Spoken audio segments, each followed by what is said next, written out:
So here it is, my crash damaged MX5, and here is its current state. Now what?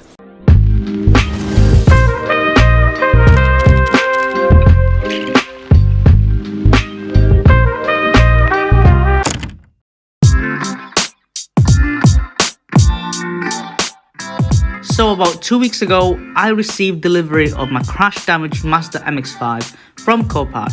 Several things needed dealing with, like the 2 rear flat tyres, blown airbags, passenger and the driver's side, locked out seatbelts, and we haven't even looked into the front end damage. So today the fun begins. I still don't know what I'm doing, but the fun begins, I guess.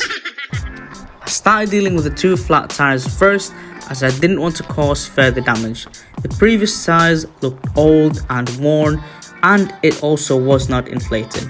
So I decided to just get 2 new part 1 tyres for now, as we may be changing the wheels later.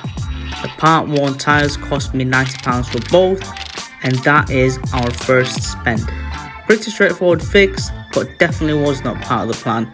To keep track of our spending, I have devised this highly sophisticated tracker. This is a road, obviously. And here is me in my MX5. Oh, shoot.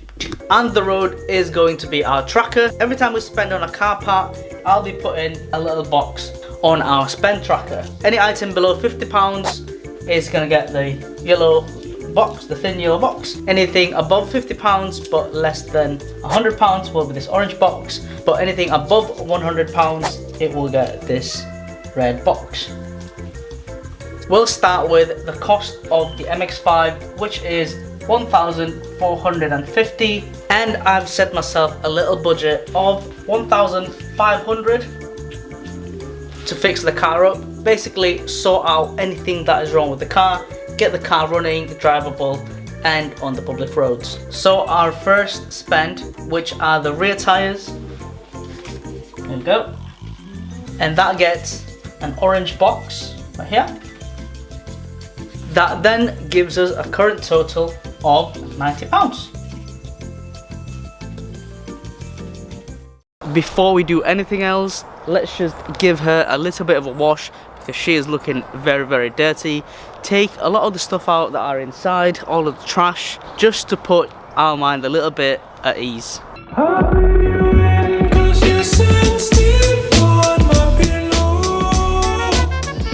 I started by clearing all of the rubbish that was in the car, because there was a lot. I also got rid of the very old seat cover. We then followed that by giving the interior a vacuum to get rid of all the dirt on the carpets, on the seats and on the center console. I then gave the very dirty center console a bit of a clean using a detailing brush and a wipe with a wet cloth.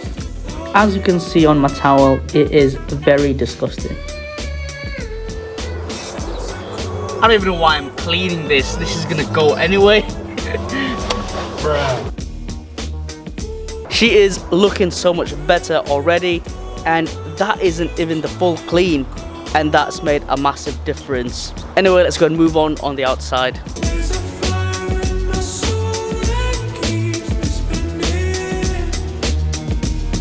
We then lathered the car with the new look detailing snow foam to soften up the surface dirt, followed by a rinse to remove the loose dirt. I made sure to rinse behind the wheel arch as well, as it had a lot of mud buildup. I then made a quick mix of the new look detailing shampoo for the contact wash. When contact washing, I always use the 2 bucket method, and I usually start at the top half of the car, then at the bottom half.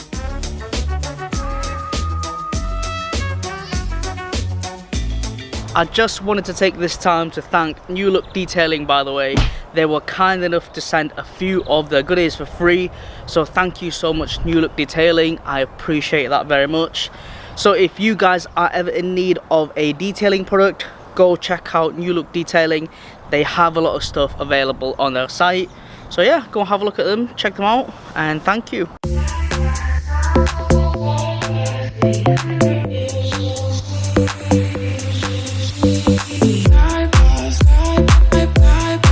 So my MX5 has been categorized as a category S by Copart, so there must have been a damage to the structure for them to call it so. To see how bad the damage is, we are gonna have to remove the front bumper. So now both of the wheels have been removed and the car raised. It should make the removal of the bumper a lot easier. To remove the bumper, there are two 10mm bolts that we need to unscrew at the front first. They are located just under the crash bar. There are then a bolt and two nuts that we'll need to remove on both sides of the bumper. This is located behind the wheel arch, which is held by several plastic clips. I used a plastic trim remover to pry them off. I found it easier by removing more plastic clips than needed, so I can easily pull the wheel arch back. There are then 8 bolts underneath the bumper, which connects to the undertray.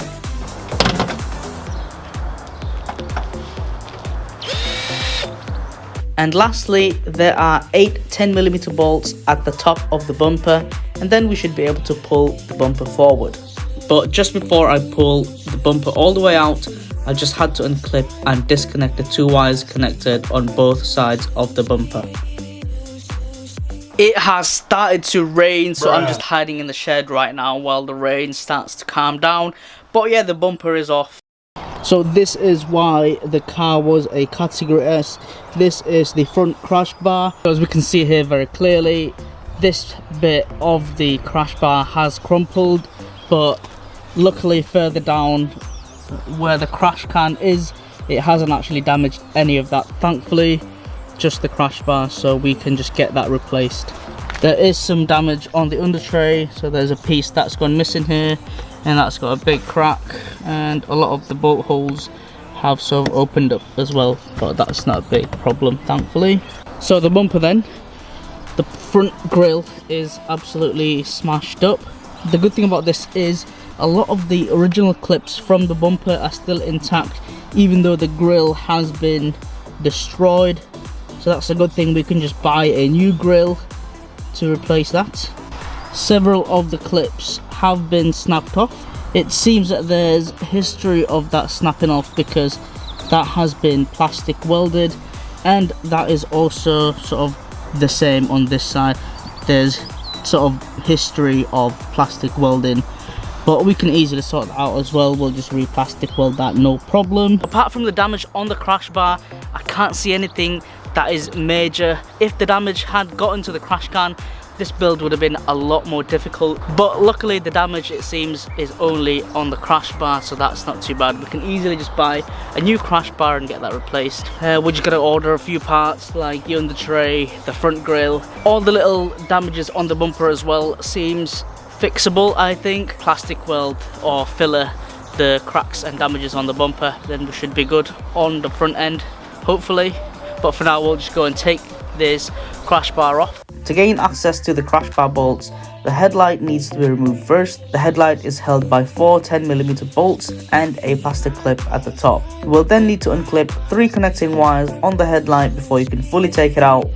And here's me giving a thumbs up because this was an absolute pain to remove. So that has now then given us clear access to the 4 bolts that holds the crash bar. There's one there, and then there's another one down there somewhere. Removing the crash bar was very straightforward. There were just 4 bolts on each side that we needed to remove. I did have to ask Mabel to hold it whilst I undo the last bolt. So the front crash bar is finally off. That wasn't so bad at all, was it? The driver's side crushed. It has done its job, I guess. It's its purpose. It's meant to collapse or crumble in front end crashes. Now I don't know what to do with it. So while we have the crash bar off, I'm just gonna give the contact areas a bit of a clean and then paint it up with a Hammermite anti-rust paint, just for a future sort of protection, prevents it from further rusting, I'd say. Before painting, I gave the rusty areas a clean with this wire brush drill attachment and a wire brush that looks like my toothbrush. Once I was happy that most of the flaky rust are gone, I then masked out the surrounding areas and then pretty much just started painting. I sprayed the area with 3 coats and then left it to dry.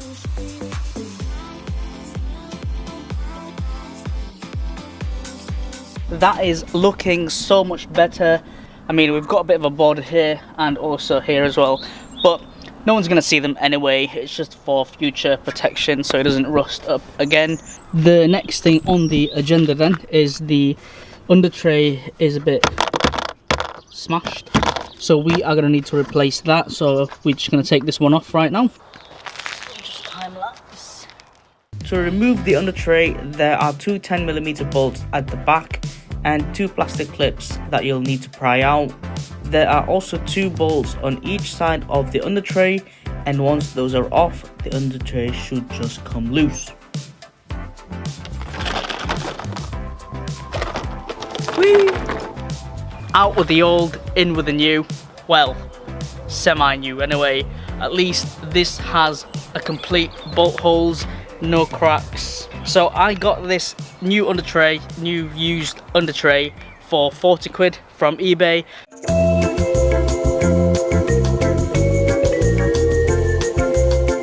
I actually went and picked this up today from a guy called Trev. He had 3 Mazda MX5 NCs in great condition as well, and it was also a very nice guy. So thank you, Trev, for these under trays. So let's go and slap this on the car.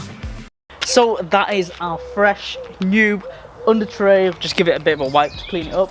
But yeah, that is our new under tray on the car. The next thing we need to do then is replace the crash sensor at the front, because it's been in a front end crash and it's activated all of the airbags. We then need to replace that sensor. I'm not quite sure how the mechanism works, but all I know is we do need to change it for a new one because it's been in a crash. And to get to that, it's literally just behind this air intake here, or air inlet pipe, and that comes off with just two 10mm screws.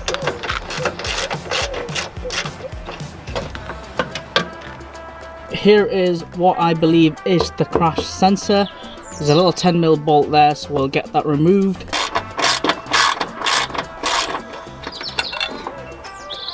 Bit of a spider.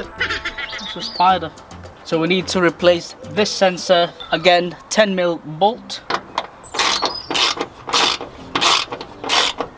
So here are our box of goodies. These are a bunch of sensors that I purchased from the same guy actually that I purchased the under tray. I ended up buying the full set. I actually got this full set of crash sensors, the front and the two sides, plus the airbag ECU modules for £18.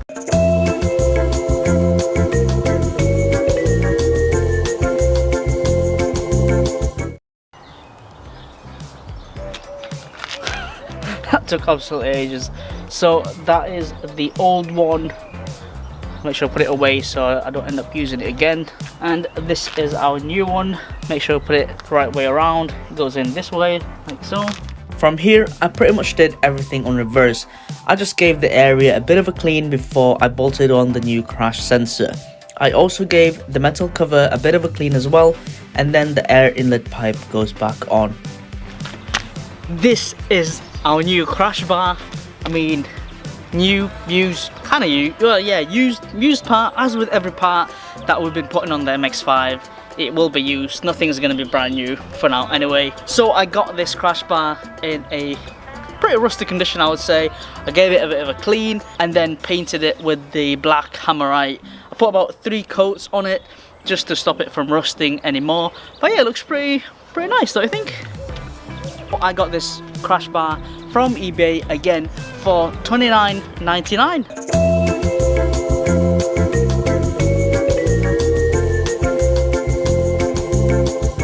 Let's go grab Mabel and then let's put the new crash bar on.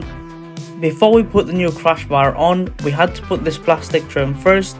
This is held by a couple of plastic clips, and then the new crash bar can be bolted. The good thing about rebuilding the MX5 is that there is a lot of parts available and for affordable price as well. There is also a lot of information available online, so for someone like me who doesn't know very much about rebuilding cars, these were highly invaluable.